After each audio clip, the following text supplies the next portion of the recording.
Dan kemudian kita juga tahu di situ ya, pada pagi hari, siang hari ya, itu apa namanya itu pasarnya adalah tempat buah-buahan, tempat macam-macam seperti layaknya pasar tradisional ya. Tapi pada malam hari ini berubah menjadi buku-buku ya, pasar buku, pasar apa namanya itu tempat pengetikan skripsi, tempat penjilitan skripsi, tempat juga pembuatan skripsi ya, karena banyak yang berprofesi sebagai tukang ketik ya. Saya lupa apakah saya juga dulu menjilid skripsi saya pada tahun 83 itu di Pasar Pramuka atau di tempat lain ya. Karena memang ini yang paling populer untuk melakukan penjilitan ya. Jadi kalau kita habis mengetik ya, kemudian dijilid ya, di pasar ini ya supaya kelihatan mentereng, karena kan di halaman muka skripsi itu kan harus dibikin supaya hurufnya itu baik dan sebagainya ya. Dan kita lihat ya apa yang terjadi di situ ya, daerah yang disebut sebagai tempat penjilitan, pengetikan, dan juga dalam tanda kutip ya, bukan mustahil, pembuatan skripsi maupun apa istilahnya itu untuk pembuatan penulisan-penulisan untuk S1 dan S2 juga kadang-kadang juga terjadi di situ ya. Dan di situ juga macam-macam tersedia. Apakah itu kertas segel atau kertas bermeterai, kemudian juga ada cap, stempel, dan apa yang dikenal di daerah situ itu disebut sebagai palu gada ya. Palu gada itu adalah apa lu mau gua ada ya. Jadi ini tulisan dari Roy Suryo itu mengatakan, jadi kadang-kadang mereka menyebutnya palu gada. Apa lu mau, ya apa yang Anda inginkan ya, itu kami sediakan. Atau jadi palu gada itu adalah apa lu mau, gua ada ya. Dan ini kemudian saya beri contoh misalnya, apakah ini juga misalnya pembuatan nota, kwitansi, hingga ijazah palsu ya. Dan Anda juga tahu ya, kalau Anda juga menonton suatu tayangan YouTube ya, tentang apa yang disebut dengan Universitas Pasar Pramuka, UPP, saya terus terang cukup mengiris dada ya. Kenapa ya? Karena di situ diceritakan bagaimana yang namanya alumni dalam tanda kutip ya, Universitas Pasar Pramuka ini, UPP ini, itu ada yang anggota dewan, camat, bupati, wali kota, gubernur, sampai menteri. Ijazahnya itu juga ada yang dibuat di atau dihasilkan di kampus UPP ini, kampus Universitas Pasar Pramuka ya. Dan kita juga tahu bahwa misalnya ya, ada seorang tokoh muda di sebuah stasiun TV swasta, karena rekan di lembaga penyiaran tersebutlah yang pernah bersaksi menceritakan yang bersangkutan jadi menteri ya, kemudian juga tetapi bila yang bersangkutan itu benar, maka memang Indonesia harus membongkar sejarah kelam bahwa pernah dipimpin oleh lulusan UPP di atas ya. UPP ini yang maksudnya adalah Universitas Pasar Pramuka ini ya. Dan kalau ini benar-benar terjadi ya, ini benar-benar dikatakan membagongkan. Bagong itu adalah tokoh pewayangan ya. Dan kemudian kata Roy Suryo ini terwelu ya. Jadi nama Widodo atau tim Solo ini berkolaborasi dengan Dhani Iskandar, tim Jakarta. Ini detail dan sangat jelas berani diceritakan secara live Zoom oleh Bambang Better Suryadi di iNews TV dan dipandu juga oleh host namanya Anissa Dasuki, dan juga YouTube-nya itu bisa dilihat di YouTube ya, dan Anda bisa buka sendiri di situ ya. Ini benar-benar sangat-sangat menyedihkan kita ya. Kenapa? Iya, masa gitu aja langsung kena blokir? Kan aneh. Jadi begini ya. Ini menyangkut apa ini? Masalah Maksul ya? Ya, pemakzulan. Ya, ada 4 seandainya kandidat. Jadi begini. Seandainya dimakzulkan. Oke, kita runut dulu masalah hukumnya dulu ya. Masalah tentang hukum dulu, masalah pemakzulan ini. Itu kan memang ada di Undang-Undang Dasar pasal 7A dan pasal 7B. Nah, itu kan ada rinciannya ya kan? Ada rinciannya melakukan pelanggaran hukum berupa berkhianat terhadap negara, korupsi, penyuapan atau tindak pidana berat lainnya. terbukti melakukan pembuatan tercela, tidak lagi memenuhi syarat sebagai presiden atau wakil presiden. Nah, jadi Purnawirawan ini, apakah beliau ini sudah mengantongin belum, dalam arti apa persyaratan-persyaratan tentang pemakzulan ini?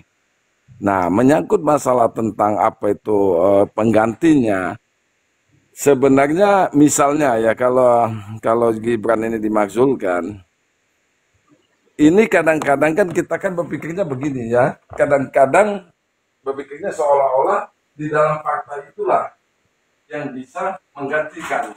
Padahal belum tentu bisa di luar dari partai pengusung ya, bisa di luar dari partai pengusung itu menggantikan Gibran. Jadi tidak semata-mata dari partai pengusung. Jadi begitu, host. Jadi kita juga harus memahami juga tentang undang-undang dasarnya dari pasal 7A sama 7B kan seperti itu. Nah, beliau Purnawirawan ini sudah mengantongin belum rincian-rincian dari pasal-pasal itu? Begitu, host.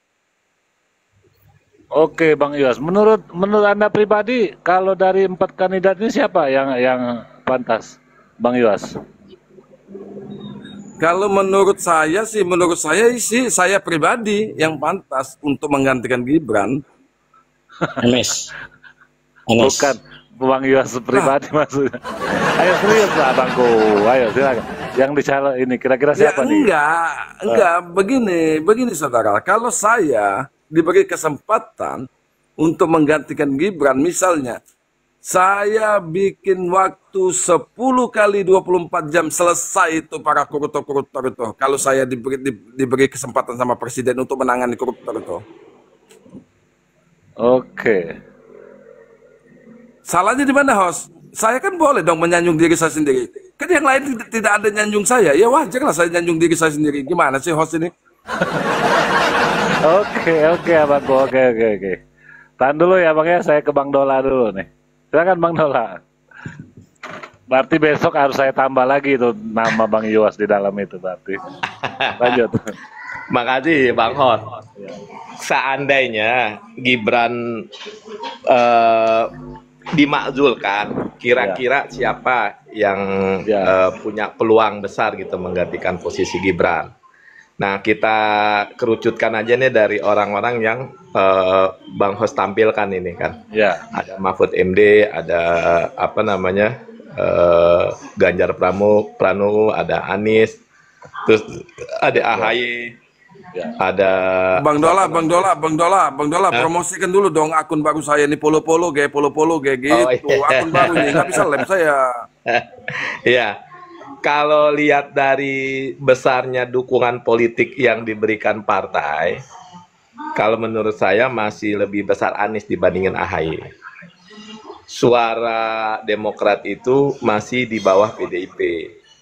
Pertanyaannya, apakah PDIP bisa memberikan dukungan kepada AHY untuk menggantikan Gibran?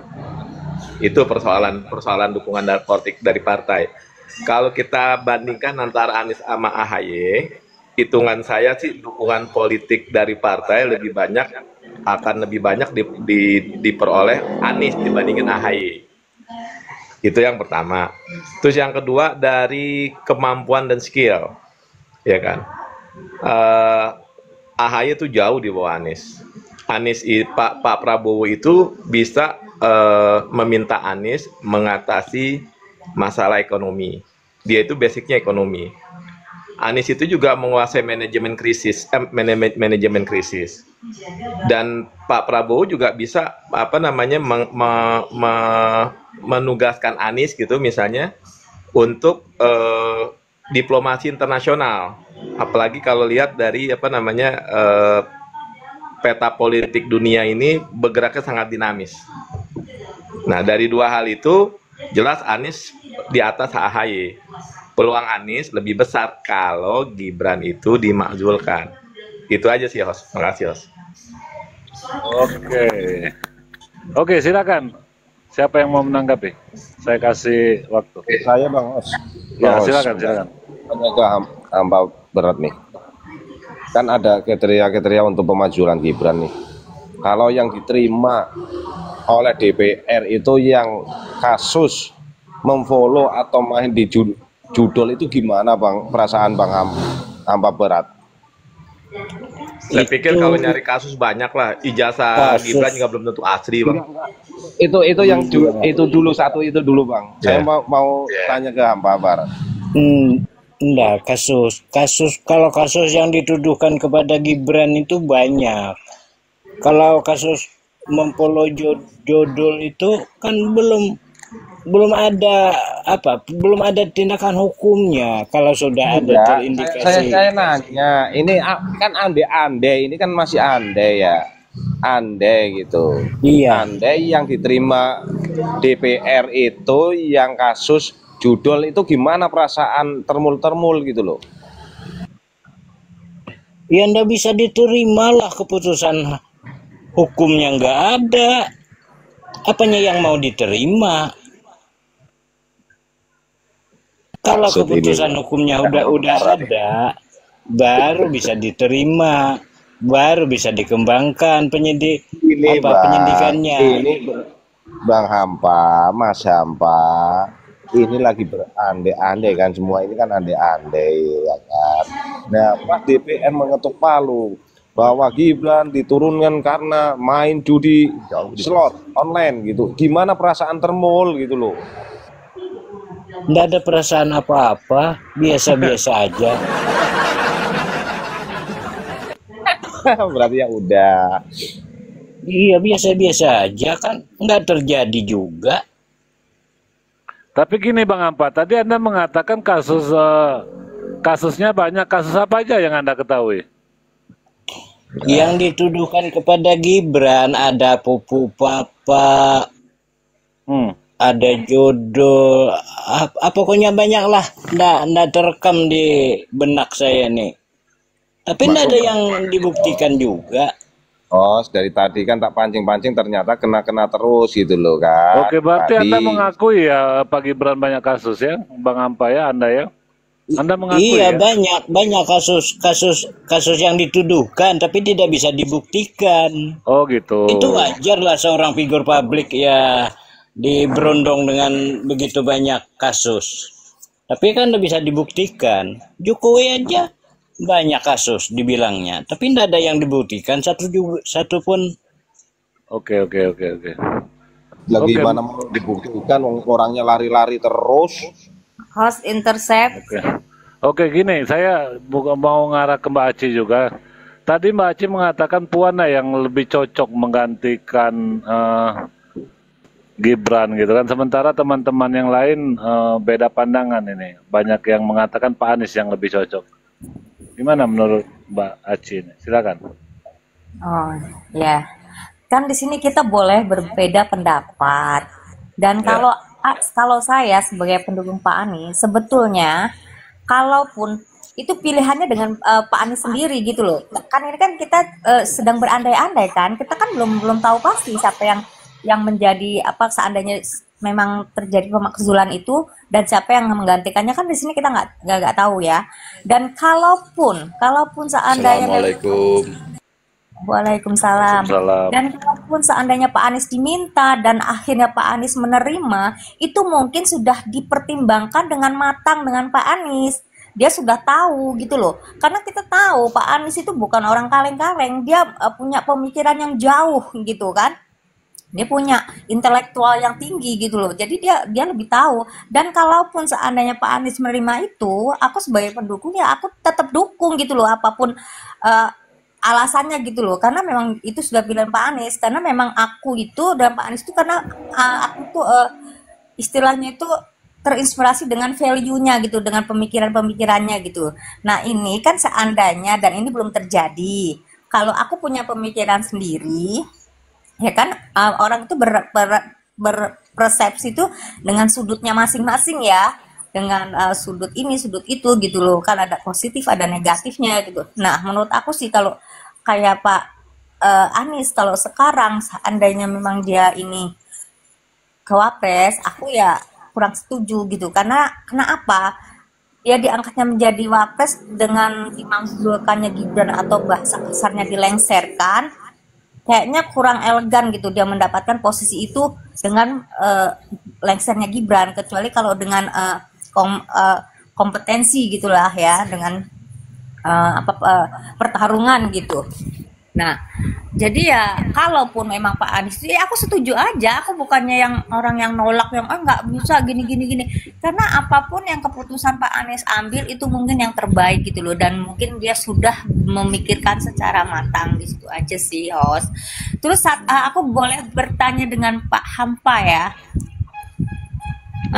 Aku mau bertanya gini, tadi Pak Hampa Barat kan mengatakan bahwa di 2029 itu kapan lagi kalau tidak dilengsirkan Gibran ini Anies bisa memimpin. Harus Iya, tunggu dulu itu. Pak, bukan itu pertanyaannya. Tadi kan Bapak mengatakan bahwa di 2029 Pak Prabowo akan maju lagi gitu kan ya, akan mencalon menjadi presiden. Dan aku mau bertanya, wakilnya siapa Pak kira-kira? Apakah masih Gibran atau bukan? Ya yang jelas bukan Hampa Barat, Mbak Aci. Yang jelas bukan Hampa Barat. Iya, enggak, aku cuma mau silakan tanya jawab. di sini. Halo Pak Hampa.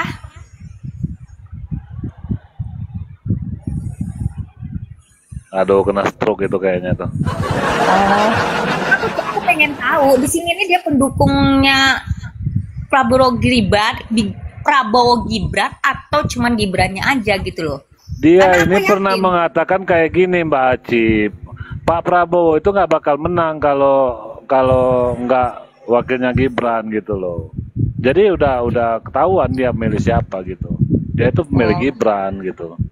Iya, bukan karena aku pendukung yakin Prabowo. pasti wakilnya bukan Gibran yang dia sebut. Karena Gibran itu nanti yang akan menjadi lawannya Pak Prabowo. Mereka menginginkan Gibran menjadi presiden. Iya. Oh ya udah, itu aja host. Udah Boleh keluar intercept orangnya. nggak, Host? Boleh silakan.